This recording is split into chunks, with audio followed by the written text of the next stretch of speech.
Renaud Sirlet nous a parlé de chiffrement homomorphe et de ses possibilités.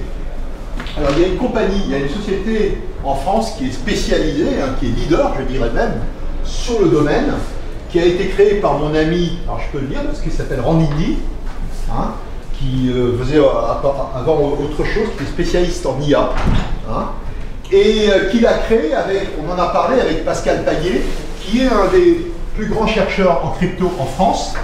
Je pense que Zama est une boîte particulière qui réunit parmi les meilleurs chercheurs européens du secteur. Il y a aussi Nigel Smart, qui est un des meilleurs chercheurs crypto qu'on connaisse en Europe, et qui traduit tout cela sous forme de produits.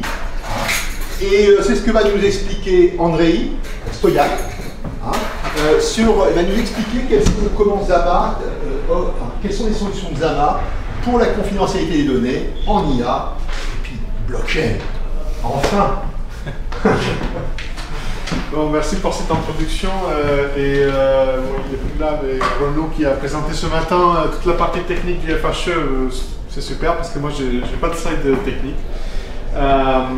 Donc vous avez vu, derrière il y a des mathématiques très poussées et très récentes, donc du coup il y a pas mal d'évolutions, pas mal de, comment dire, des évolutions dans le sens où il y a des attaques qui apparaissent et qui certains s'avèrent être juste faux, d'autres qui s'avèrent qui font qu'on doit encore ajuster les paramètres des schémas cryptographiques pour maintenir la sécurité. Donc tout ça, ça change très vite.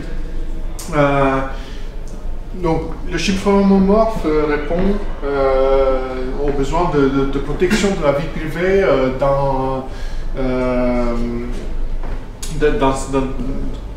depuis à peu près 10 ans, donc il y a un changement assez marqué avec l'utilisation massive des infrastructures de type cloud. Donc si avant on pouvait assurer la vie privée et la confidentialité des données de l'entreprise tout simplement en coupant Internet, en isolant les machines, maintenant c'est plus trop le cas. Donc tout le monde utilise des clouds ou toutes les applications smartphones vont communiquer avec des infrastructures cloud. Donc on a un besoin assez fort de protection de la vie privée et de la confidentialité, et il est encore plus pressant suite aux évolutions de la réglementation, donc nationale ou supranationale. Donc par exemple en Europe, là, j'ai la RGPD. Donc le chiffrement homomorphe vient répondre à ces problématiques. Et on va voir ces applications donc dans l'IA et dans la blockchain. Et de manière générale, c'est ce qui a été présenté plus tôt, donc des technologies qui augmentent la privacy, la protection de la vie privée, privacy enhancing technologies, et se combinent aussi avec les autres. Donc souvent, ces technologies doivent être utilisées conjointement. On va voir un peu le chiffrement homomorphe va nous aider. Mais tout d'abord, donc un peu sur Zama. Déjà, l'introduction va parler de chercheurs qui sont chez Zama. Donc on a presque 40 docteurs, surtout en cryptographie. Donc moi je suis sur la partie machine learning, mais les équipes de recherche sont essentiellement sur la partie cryptographique. La technologie est à de l'art, c'est-à-dire qu'en fait on invente des nouvelles méthodes ou des évolutions des technologies existantes, ce qui a été présenté plus tôt par Renaud, où vous aviez vu, il y a plusieurs schémas de chiffrement homomorphe. Nous on en utilise un, et donc on le fait évoluer, et en fait il a surtout été amélioré chez Zama. Donc c'est le schéma TFHE. Je ne l'ai pas mis là parce que je ne pensais pas qu'on allait rentrer dans telle technique, mais comme Renaud a fait sa présentation, moi je le mentionne. Donc ce schéma TFHE a été créé donc, dans le monde académique, mais assez rapidement. C'est Zama qui s'est un peu saisi de ce schéma et l'a fait évoluer, donc l'a fait pousser. Et aujourd'hui, c'est peut-être subjectif, mais on pense que c'est le meilleur schéma de chiffrement homomorphe, de FHE, parce qu'il permet en fait le plus grand nombre d'applications et a le plus important potentiel d'évolution. Donc, le fait d'avoir du brevet, ça nous permet également de protéger la propriété intellectuelle de Zama et donc de monétiser la propriété intellectuelle tout en rendant le code open source, ce qui en cryptographie est un gage de sérieux, parce qu'un code qui n'est pas open source en cryptographie, bon, il y a des doutes que l'implémentation respecte bien les standards ou les papiers de recherche. Donc tout est open source et ça nous permet pas seulement d'être transparent, mais aussi de faire en sorte que c'est beaucoup plus facile pour des entreprises de tester nos produits. Donc ils peuvent télécharger ça, faire des prototypes, déterminer quelle est la valeur ajoutée que ça leur apporte. Ils n'ont rien à payer jusque-là, et le moment où ils vont mettre ça en production, à ce moment-là, ils doivent avoir une licence pour donc payer l'usage des produits Zama. Et puis donc pour le leadership, donc effectivement il y a plusieurs personnes, donc Randy Lee qui est le CEO, mais surtout on a deux cryptographes très connus, Pascal Paillet et Nigel Smart. Et Marc Joie, il a travaillé pas mal sur les cartes à puce, donc c'est un des inventateurs de la crypto qui est dans les cartes à puce chez l'ancien chez Malto, je me rappelle. Ok, donc il y a une confidentialité, comme on avait dit, donc l'IA de nos jours, il est surtout déployé dans le cloud, donc c'est ça qui a fait finalement démocratiser l'IA. C'est l'apparition de ces modèles généralistes comme ChatGPT, en fait, avec lesquels on interagit très facilement, donc par des interfaces web, et on peut faire des requêtes en langage naturel. Donc il n'y a pas de pré-traitement qu'on doit faire, on doit écrire du code, non, on écrit une phrase et ça suffit. Et puis on peut leur envoyer des documents divers comme du texte ou des images et faire des requêtes là-dessus. Par contre, le déploiement dans le cloud, en fait, il n'y a pas de confidentialité. Et donc là-dessus, ChatGPT est très transparent. Donc, si on lui pose la question, il va nous dire, dans les documents confidentiels, ne me les envoyez pas. Parce que, en fait, il n'y a pas ni d'engagement, enfin, il y a certainement des conditions d'utilisation, je ne sais pas trop ce qu'il y a écrit dedans, je peux regarder si j'aurais dû, mais en fait, si la technologie ne veut pas garantir la confidentialité. Dans l'usage de cloud, la donnée, elle va arriver à un moment en clair chez l'entreprise qui met en œuvre le service. Donc ça, c'est l'état des choses aujourd'hui.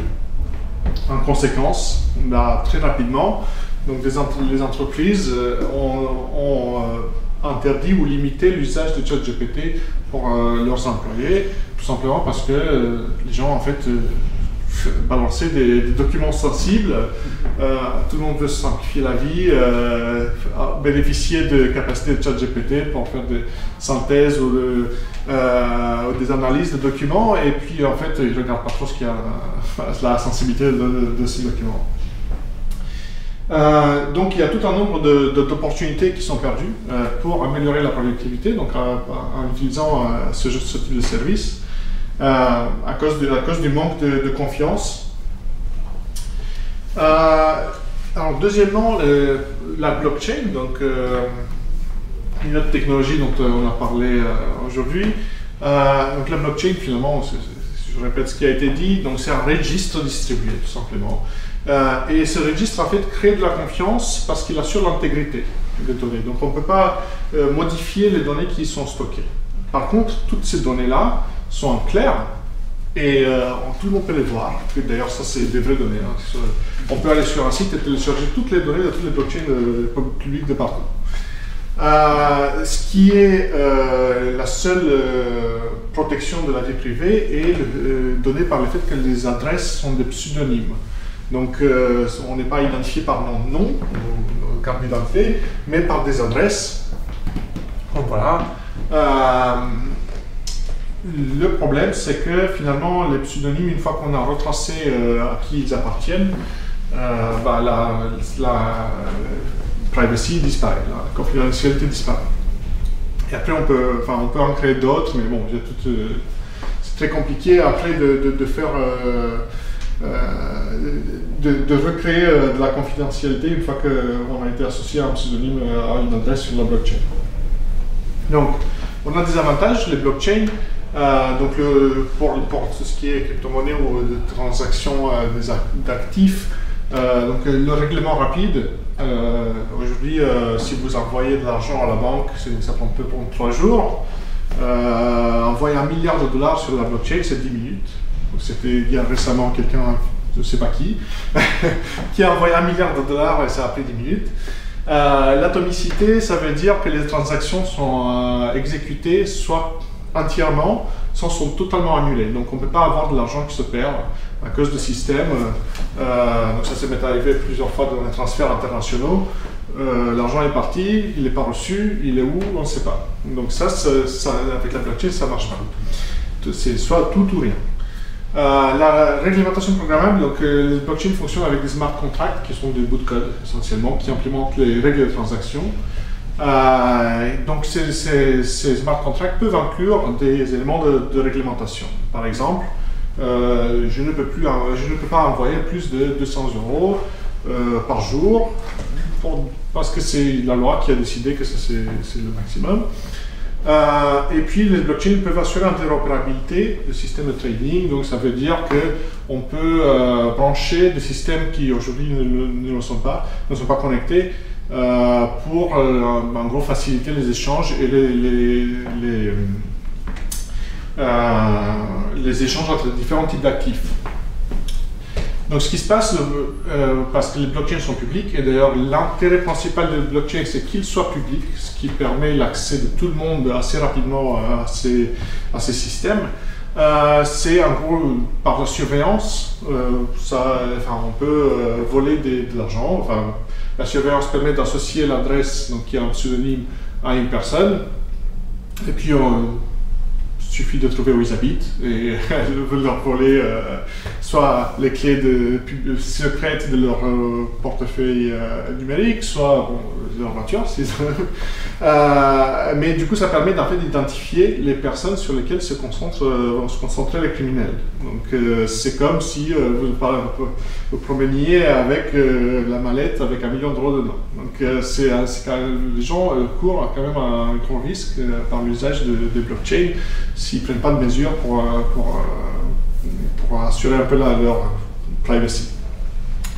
Un deuxième risque, c'est toujours par la surveillance des montants qui sont échangés, de manipuler les transactions. Donc à cause de l'implémentation des blockchains, de la façon dont c'est implémenté, il y a moyen de manipuler les cours le coût des transactions. Donc essentiellement quand on fait une transaction, ça a un coût. Et il y a des méthodes un peu automatiques qui permettent d'augmenter ce coût pour en gros ceux qui veulent envoyer beaucoup d'argent. Par la manipulation du marché, on peut faire que leurs transactions coûtent plus cher. Donc ça c'est aussi un problème qui est intrinsèque au blockchain, donc c'est traité de différentes manières dans les blockchains existants, mais il est dû au fait que ces montants sont publics. Ok, donc aujourd'hui, la cryptographie protège la sécurité des données, mais la cryptographie classique ne peut fonctionner que pour le stockage et pour le transport de données. Donc aujourd'hui, vous avez des données chez le client, vous voulez les envoyer au serveur pour faire un traitement, vous les chiffrez, le serveur, une fois qu'il reçoit les données, il va déchiffrer ces données, il va faire le traitement, et après il fait inversement, il va chiffrer le résultat et vous le déchiffrez. Donc ça, ce sont la cryptographie classique, il y a un échange de clés, un protocole qui met ça en œuvre, mais le serveur, il voit les données en clair. Alors, avec le chiffrement homomorphe, tout ça, ça va changer parce que donc, on peut traiter les données dans leur forme chiffrée.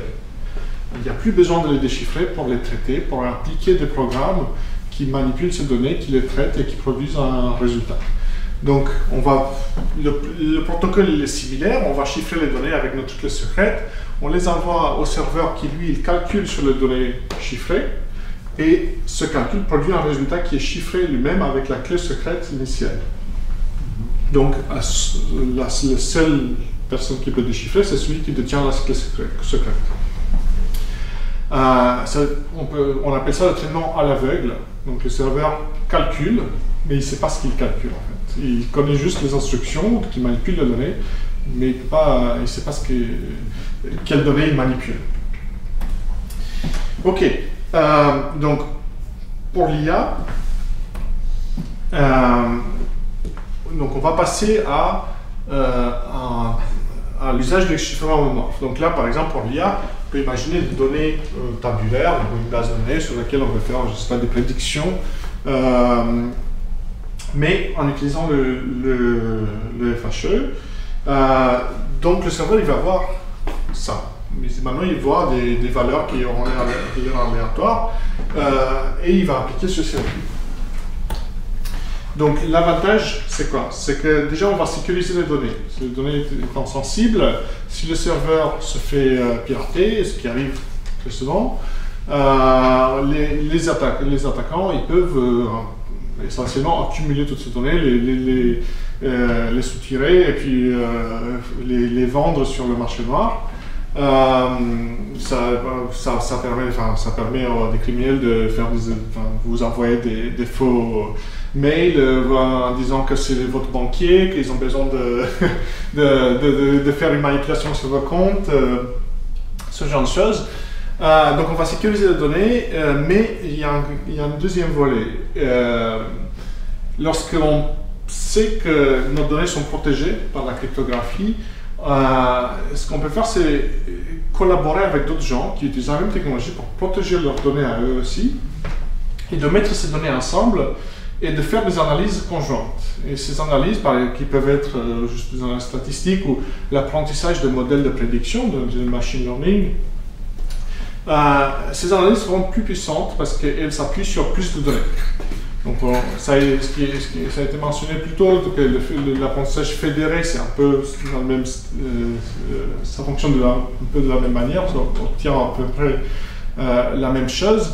Alors, avec le chiffrement homomorphe, en fait, on peut généraliser ce qui se passe dans l'apprentissage fédéré. On peut le généraliser à tout type de modèle. Il n'y a plus aucun problème de sécurité du protocole parce que toutes les données, dès qu'elles partent de chez nous, sont chiffrées. Il n'y a plus d'inquiétude sur est-ce que le protocole a été bien implémenté. Et donc, on va pouvoir améliorer les systèmes qui vont pouvoir bénéficier de résultats obtenus sur toutes ces données-là mises ensemble. Une application, par exemple, dans la finance, c'est on veut avoir une carte bleue ou un crédit. Donc, on va faire, maintenant, tout passe par Internet, vous allez sur un site, vous remplissez un nombre de données, votre salaire, où vous habitez, votre âge. Ce sont des données assez sensibles.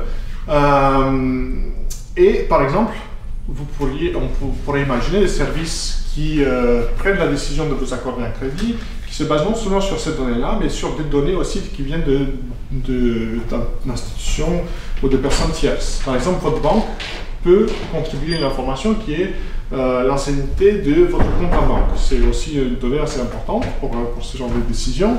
Puis d'autres, par exemple, une tierce institution peut contribuer à une information sur ce que vous avez eu des défauts de paiement dans le passé. Et donc toutes ces informations, en fait, on n'a pas besoin de les voir. On va les agréger sur un serveur central de manière chiffrée et il va prédire, ce serveur va produire une décision. Cette décision peut être déchiffrée seulement par les 3 parties qui ont contribué à la donnée. Toutes ces parties ensemble peuvent déchiffrer et donc obtenir la décision. Donc d'un côté, on sait que on ne peut pas voir les données, et de l'autre côté, on sait que si j'ai contribué des données, je dois contribuer au déchiffrement. Si je ne contribue pas, on ne peut pas le faire sans mon accord. Donc ça protège en fait la valeur des données. On ne les donne pas gratuitement finalement, ces données-là. Et puis donc la décision est communiquée à l'utilisateur. Alors, dans la santé, peut avoir le même schéma. Donc la collaboration permet des cas d'usage qui s'appuient sur ces données qui sont collectées, mais restent protégées. Donc par exemple, les hôpitaux peuvent remonter des données sur leurs patients sans les dévoiler, mais ces données deviennent exploitables, par exemple par un troisième hôpital qui reçoit un patient et voudrait savoir si il y avait un risque particulier d'une certaine maladie a été détecté lors de la visite du patient dans un autre hôpital. Donc on peut faire ça sans que ici, en fait, quelqu'un peut regarder ces données. Donc l'hôpital n'a plus besoin de garder toutes les données dans le périmètre de l'hôpital, peut les partager sous cette forme chiffrée. D'ailleurs, la démarche existe déjà, c'est le Health Data Hub qui a été créé, sauf que la confiance, elle est créée ici, elle est créée par la technologie, elle est créée par la cryptographie. On n'a plus besoin de signer un nombre d'accords pour qu'est-ce qu'on fait de données, comment on les protège. Et si on les récupère pour les analyser, on doit mettre en place tout un tas de normes de cybersécurité. Des médecins ou des chercheurs pourraient faire par exemple des analyses de maladies ou des analyses d'impact des médicaments en faisant tout simplement deux requêtes, en appliquant leur code sur les données chiffrées. Et ça pourrait leur produire des résultats statistiques sur ces données qui peuvent être exploitées soit par des instituts de recherche, soit par des entreprises qui voudraient faire des études de marché de médicaments. Ok, pour la blockchain, le FHE, il va servir, je disais, essentiellement pour masquer les montants. Les montants étant la partie la plus sensible des transactions. À la place d'avoir les montants clairs, on va les chiffrer. Donc ça implique en fait toutes les transactions et tous les smart contracts qui vont utiliser les valeurs qu'on a là, doivent être réécrits pour utiliser pour manipuler ces montants chiffrés. Et une deuxième façon d'augmenter la confidentialité de blockchain, c'est également de chiffrer les adresses. Donc ça, on avait dit, les adresses sont des pseudonymes. Maintenant, les adresses sont complètement cachées et comme on avait vu, Renaud, il a expliqué, à chaque fois qu'on chiffre, même si c'est la même valeur, le chiffré il est différent. Donc c'est complètement anonyme. C'est pas c'est une valeur qui est là, on la chiffre deux fois, c'est pas du tout la même. Donc ça permet en fait on n'a plus aucune traçabilité entre les différents chiffres. Donc la technologie de chiffrement mort débloque de nouveaux cas d'usage. Donc la tokenisation, c'est un des plus grands. La tokenisation, c'est essentiellement associer des actifs du monde réel avec des jetons sur une blockchain pour les échanger, pour faire des transactions plus facilement. Donc les montants sont très importants, surtout que là on parle d'actifs financiers. On peut par exemple faire des enchères à l'aveugle, c'est-à-dire on peut faire une offre sans dévoiler le montant et on peut choisir le gagnant sans dévoiler le gagnant. Donc vous saurez, celui qui gagne va savoir qu'il a gagné, les autres vont savoir qu'ils n'ont pas gagné, mais on peut pas, personne d'autre peut savoir et on peut pas, les montants ne sont pas dévoilés. Donc je fais une offre, elle est cachée. Une fois que j'ai gagné, ce montant sera déduit de mon solde. Tout ça c'est chiffré, donc quelque chose s'est passé, personne ne sait ce qui s'est passé. Même le serveur central, il n'y a pas de serveur d'ailleurs, c'est un système distribué, même les validateurs du système, eux ils font qu'exécuter un code qui traite les données chiffrées, ils ne savent pas ce qui s'est passé. Donc un autre cas d'usage, c'est l'argent liquide électronique. Il y avait la présentation juste avant qui allait dans le même sens par d'autres méthodes. Donc il y a des projets de créer des façons d'échanger de l'argent liquide, c'est-à-dire que précisément l'anonymat, c'est la caractéristique la plus importante de l'argent liquide, mais en utilisant la blockchain. C'est pas forcément super évident parce que les banques centrales n'aiment pas complètement que l'anonymat soit total. Donc il y a des nuances. Il y a des nuances. Chiffrer, faire ça, c'est délicat. Dans certains cas, c'est délicat si personne ne peut déchiffrer. Donc il y a plusieurs façons de le faire, de mettre en œuvre. Il y a des façons de mettre en œuvre qui sont auditables. C'est-à-dire, il existe une clé quelque part, et si les institutions comme qui font le contrôle financier demandent, on peut ouvrir et déchiffrer tout et faire un audit. Donc, dans ce cas-là, c'est accepté. Mais si c'est un élément total, c'est pas forcément accepté. Donc, on peut faire du vote confidentiel, c'est un peu la même chose que les enchères. Chacun vote pour prendre, par exemple, une décision dans une entreprise, dans un conseil d'administration, sans qu'on sache qui a voté quoi. Et puis, un autre cas d'usage très important, l'identité chiffrée. Donc, ce qui se passe aujourd'hui, votre passeport se périme. Mais comment on sait que votre passeport s'est périmé parce que là-dessus, vous avez il y a une date. Et donc, on peut vérifier. Mais il y a un nombre d'autres, attributs, comme cette date de péremption, qui peuvent être accordés ou désactivés, qui sont liés à votre identité. Et donc, pour vérifier ces attributs, par exemple, que vous avez accès à certaines choses, je ne sais pas lesquelles, mais l'accès dans un pays, par exemple, vérifier qu'un passeport n'a pas été annulé, donc pas par l'État, ça c'est plus difficile à vérifier, il faut une base de données. Alors, il faut faire une requête à un autre pays, donc c'est assez compliqué. Alors, sur un blockchain, on peut chiffrer l'identité et faire des vérifications de la présence ou absence de ces attributs. Donc, ça permet de créer un système public qu'on peut requêter très très facilement, et qui va vérifier la présence ou absence d'un certain nombre d'attributs de ce type. Donc, c'est aussi un des use cases très importants qui sont possibles avec cette technologie. Donc la tokenisation, ce que je disais tout à l'heure, donc on a des actifs du monde réel et la plateforme de tokenisation permet de les associer à des jetons et pas seulement les associer à des jetons pour faire du trading, mais aussi pour avoir un nombre de services en plus. Donc par exemple, qui sont d'ailleurs obligatoires, donc prévus par la réglementation. Donc Know Your Customer. Vous devez prouver votre identité quand vous créez un compte en banque. Donc là-dessus, l'identité chiffrée va nous aider. Anti-money laundering, donc la lutte contre le blanchiment d'argent. Donc ça veut dire qu'on doit pouvoir faire un audit de ce qui se passe sur cette blockchain. Donc on va devoir pouvoir déchiffrer à un moment à la demande des autorités. Donc tout ça c'est possible avec le FHE et avec les protocoles de blockchain qui incluent le FHE.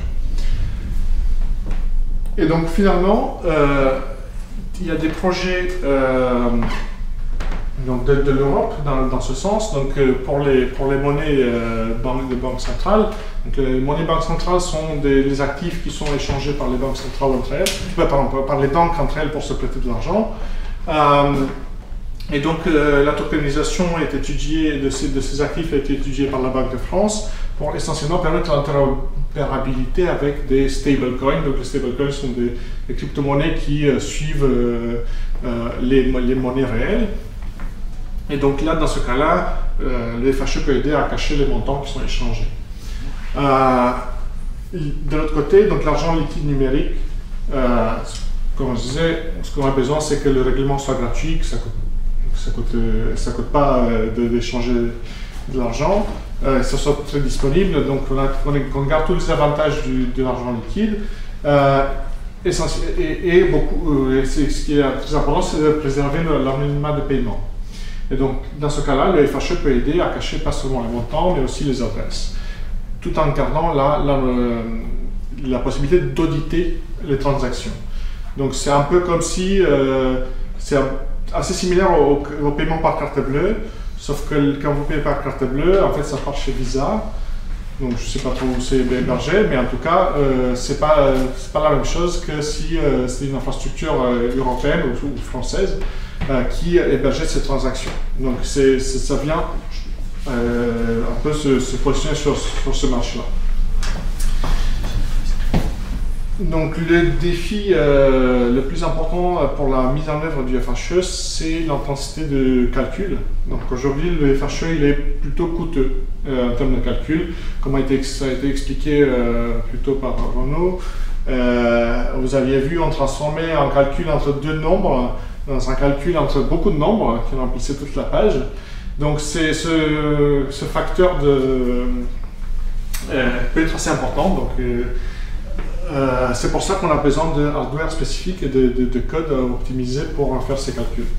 Donc, si aujourd'hui on peut faire 5 transactions par seconde, donc 5 transferts d'argent par seconde en utilisant le FHE, ce qui est déjà plutôt bien vu la capacité de blockchain actuelle. Pour l'IA, on va avoir des bons résultats, surtout pour les modèles qui sont assez petits. On ne peut pas encore faire ChatGPT complètement chiffré. Mais on compte sur le fait qu'il y a du matériel qui est en train d'être développé, donc du matériel d'accélération du FHE, donc les premiers accélérateurs arrivent sur le marché l'année prochaine, 2026. Et ces accélérateurs permettront en fait un grand gain en calcul, ce sont des calculs un peu particuliers pour lesquels ni les CPU ni les GPU ne sont pas très adaptés. Donc il faut vraiment du matériel spécifique. Ok, merci donc. Et est-ce que vous avez des questions? Est-ce que vous avez des questions? Merci beaucoup. Ça vous dit quelque chose? Ah. Ouais, sur les, là sur le dernier point que vous citiez du hardware d'accélération, il y a deux problèmes au FHE, c'est qu'effectivement non seulement ça prend beaucoup de temps, mais ça prend beaucoup de temps parce que finalement d'une donnée, je passe à un volume de données énorme. Donc, l'hardware d'accélération va permettre d'accélérer les traitements, mais ne résout pas le problème de l'occupation du volume de données. Oui, il y a d'autres techniques pour résoudre le problème de taille de chiffret. Donc la taille du chiffret, effectivement, avec les approches on va dire, qu'on va trouver aujourd'hui, oui, c'est à peu près 1000 fois plus grand. Mais il y a tout un nombre de méthodes, mais qui sont un peu spécialisées à des différents cas d'usage. Par exemple, si vous vous rappelez, ce qu'on appelle le mask, c'est le vecteur de nombre aléatoire qui est généré, qui fait partie du chiffret. En fait, il peut être régénéré. En fait, on peut juste transmettre la graine du générateur. Ça implique en fait un travail d'ingénierie parce qu'on doit avoir les mêmes générateurs partout et qu'on s'assure que c'est les mêmes. Donc il y a tout un travail d'ingénierie pour que l'intégrité soit assurée, mais du coup ça permet un gain énorme. Par contre, ça ne marche pas pour les résultats. Ça marche pour quand on chiffre une donnée, mais une fois que le calcul est fait, ce n'est pas les mêmes méthodes qui s'appliquent. Il y a d'autres méthodes qui sont moins efficaces, mais qui permettent aussi de réduire la taille du chiffret. Oui, tout à fait. J'avais une autre question et après je m'arrête. Il me semblait, enfin, les fondements mathématiques, notamment du traitement sur données chiffrées dans du homomorphe, sur la base d'opérateurs, il me semblait on pouvait en gros pas prendre n'importe quel algorithme, n'importe quel traitement et l'appliquer tel que sur des données chiffrées de manière homomorphe. Moi, c'est la connaissance que j'avais. Il me semblait, de ma compréhension, c'est de dire, bon, ok, j'ai mon algorithme qui fait n'importe quoi, je sais pas quoi, pouf, je peux l'appliquer directement sur des données chiffrées homomorphes. Il me semblait quand même qu'il y avait un certain nombre de propriétés mathématiques à respecter, donc qui peut nécessiter de le transformer finalement mon algorithme initial pour respecter ces... Donc chez Zama, notre travail principal, c'est de créer les outils pour que cette transition soit la plus facile possible. certes, tout n'est pas possible, mais par exemple, comme disait Renaud dans sa présentation, la grande différence, c'est qu'on ne peut pas faire des boucles avec des conditions. On ne peut pas arrêter une boucle parce qu'une condition a été validée. Donc ça, c'est la grande différence.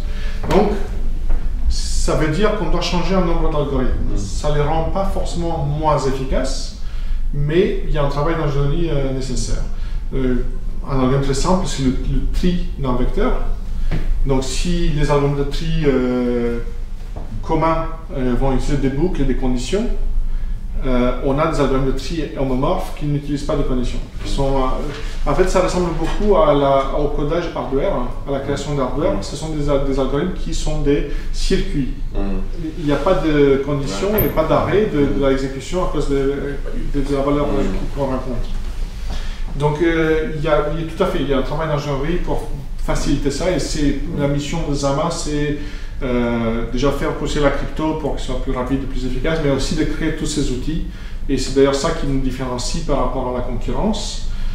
C'est où va être des chercheurs en crypto qui mettent en œuvre, qui implémentent, mais finalement après ils donnent la crypto et faites des applications avec, sauf que ça c'est extrêmement difficile. Donc nous on fait les outils. Quelque part c'est aussi le modèle économique derrière Zama, c'est-à-dire qu'effectivement vous êtes en open source, mais n'empêche que pour l'utiliser il faut quand même une certaine expertise. Oui, il y a une certaine expertise, donc ça on essaie de réduire l'expertise nécessaire. Quelque part. Mais justement, on essaie de réduire l'expertise nécessaire au maximum parce qu'on ne veut pas être une entreprise qui fait du service. Donc on veut que les solutions soient utilisables par des développeurs avec des compétences normales. Pas de chercheurs en crypto, ni de docteurs en machine learning. Et ça veut dire que quand vous parlez de 2025, mon premier hardware, mais ça veut dire que les outils seront disponibles parce qu'aujourd'hui, un étudiant école d'ingénieur, il peut faire du Solidity, faire des smart contracts. Il ne peut pas encore faire du... Ah si, complètement. Il peut aujourd'hui faire du smart contract FHE.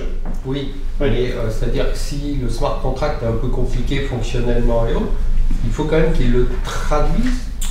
Il y a une traduction. Il y a une traduction nécessaire, mais pour les smart contracts, il n'y a pas trop de difficultés. C'est-à-dire, on peut faire des conditions à l'FHE, il n'y a pas de problème. D'ailleurs, en fait, on implémente des opérations dans nos librairies qui vont remplacer les opérations que vous avez dans Solidity, et surtout sur les types de données.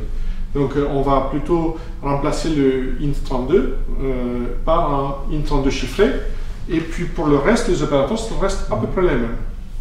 Donc, il n'y a pas un énorme travail de modification des algorithmes, surtout pour les smart contracts. Après, si on prend des algorithmes de manière très générale, il peut y avoir des modifications. Mais pour le smart contract, en fait, le travail est assez simple. J'ai une question.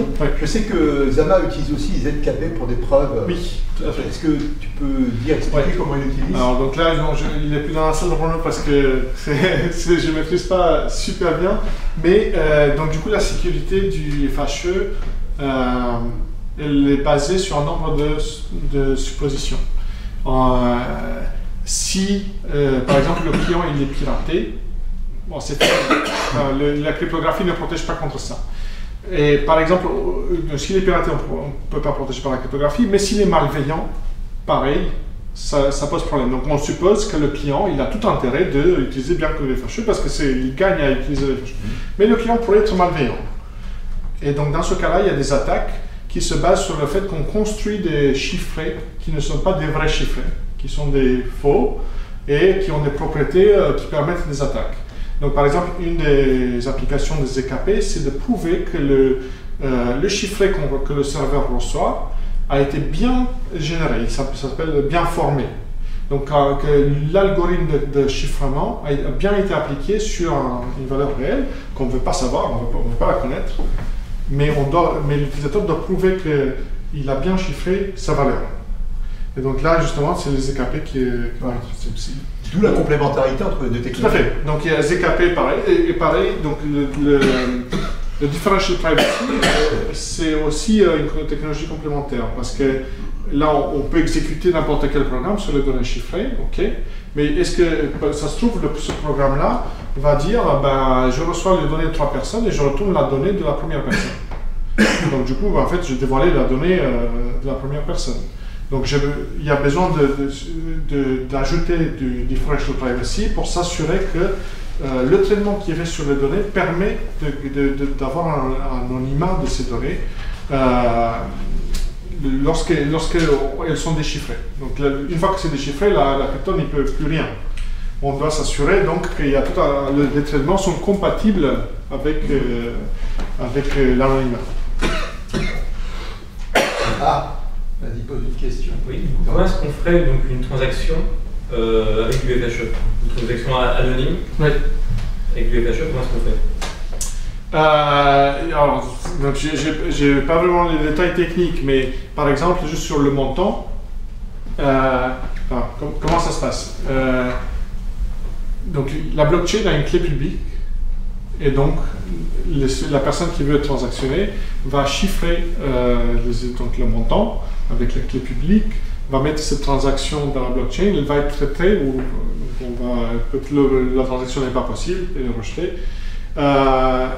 Et puis, donc toutes les informations qui sont stockées dans la blockchain, les soldes sont stockés avec la clé publique. La sécurité de ces données-là est assurée par les validateurs qui, eux, ont un système de déchiffrement qui utilise le threshold. Donc, ça veut dire que le déchiffrement doit être fait par plusieurs entités et il y a une espèce de confiance qui est... C'est-à-dire que comme on fait confiance aux validateurs dans un blockchain normal, on doit faire confiance également de la même manière à ces validateurs qui permettent aussi de déchiffrer la donnée. Et donc, j'ai le solde qui est chiffré avec la clé publique, je ne peux pas le voir, et donc si je veux le connaître, je dois faire une requête de rechiffrement avec une autre clé, je dois prouver mon identité pour dire ça c'est mon adresse qui est à moi, donc j'utilise des EKP. Et la blockchain va déchiffrer et rechiffrer avec ma clé à moi, donc je pourrais voir le résultat de la transaction.